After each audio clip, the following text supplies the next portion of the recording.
Гөлнур апа авылның шигу остасы, кул эшләре белән ул 2нче сыйныфта укыганда ук шөгыльләнә башлаган. 8 яшендә әнисе янына утырып йон җигерли, муенсалар, кечкенә шарыфлар бәйли кыз. 2нче класста инде әнкәй кырына утырып җон җигерләргә өйрәндем мен. Аннан соң инде әкренләп шигуга кирип киттем.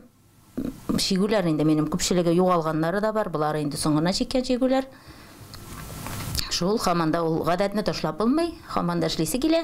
Шигу үрнәкләрнең күбесен Гөлнур апа сыйныфташ кызларынан күчереп алган булган. Без килгәндә дә матур гөлләмәләр төшергән ситсыны киергегә кидереп, Ошъяулык шигәйде райондашыбыз. Гөлнур апаның шигүләрендәге чәчәкләр җанлы кебек, кыңгырау, роза чәчәкләреннән, кошкарыйлардан әйтерсең җәйсе аңкый. Мирзахитовларның йортында гөлләр дә күп. Гөлнең исемен белмәгән килеш, аны тиешенчә тәрбияләп булмый дигән фикердә хуҗабикә. Шигу үрнәкләрен элекке кешеләрнеке калган искеләрдән дә төшергән бар.